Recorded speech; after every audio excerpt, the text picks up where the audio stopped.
An early film actress and director with over 167 shorts and 23 feature-length films, whose later career was shrouded by scandal. What's her name? Let us tell you.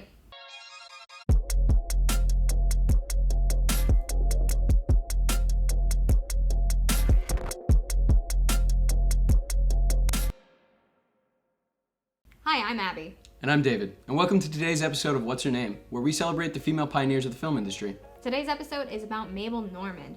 Mabel Normand was an actress and director who is known for her slapstick humor. Mabel was born in 1892 in New York. She began her career as a model, and at 14, she was an artist model for Charles Dana Gibson's Gibson Girls series. That's interesting, since many actors from Mabel's time came from a background in theater. Yeah, it is interesting.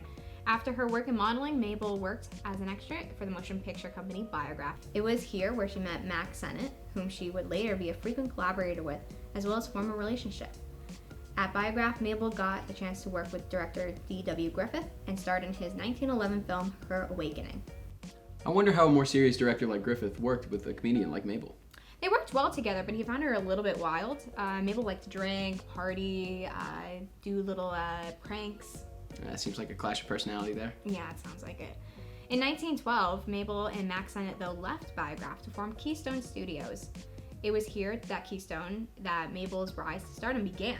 In 1913, the film A Noise from the Deep, she became the first person to do a pie-in-the-face gag. I thought that was Tom and Jerry. You would be wrong. Anyway, in addition to her rise to fame as an actress, she served as a mentor to the great Charlie Chaplin. It is said that Mack Sennett was underwhelmed with Chaplin's performance, but that Mabel convinced him to give Chaplin another chance. In fact, it was in Mabel's 1914 film, Mabel's Strange Predicament, that she directed and starred in, that Chaplin first played his role of the tramp, which would later become his most memorable character. It's crazy how much recognition Chaplin gets, but not Mabel, and she was his mentor and practically helped him jumpstart his career. No, I know, right? Even though Mabel was one of Keystone's stars, she was underpaid compared to others that worked for the company. For example, after Charlie Chaplin left Keystone, his salary rose to $1,250 per week, while Mabel's salary stayed at the same $175 a week. To put that into perspective, $1,250 in 1914 is equal to about $34,000 in today's money, while $175 back then would come out to about $4,800 now. That's a big difference considering Mabel was both directing and starring in her films for Keystone. It's a huge difference. Mabel continued working for Keystone, forming a duo though with Roscoe Fatty Arbuckle, starring in multiple films together.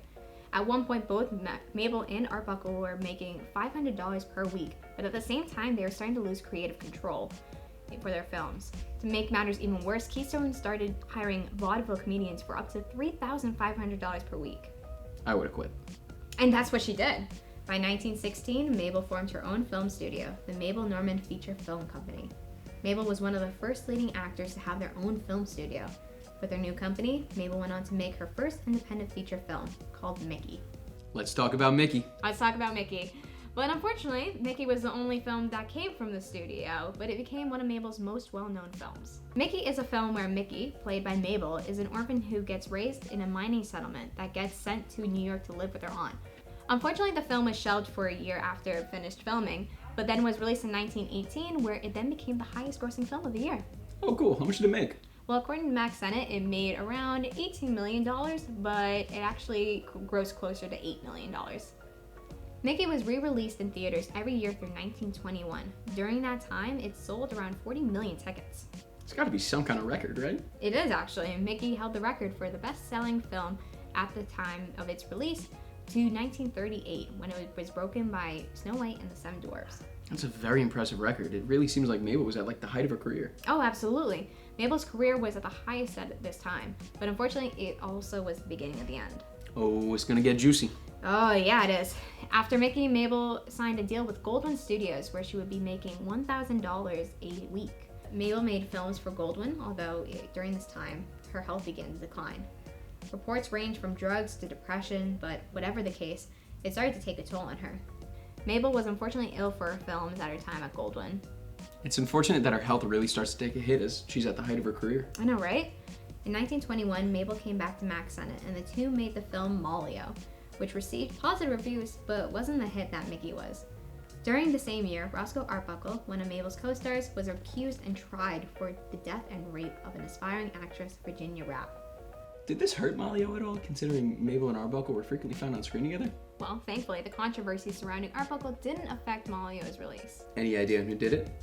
Well, this is where the rumors start. Going along with the rumor that Mabel was a drug addict, it is said that Taylor was killed by one of Mabel's drug dealers. Wow. That's just a rumor though, and today the case has remained officially unsolved.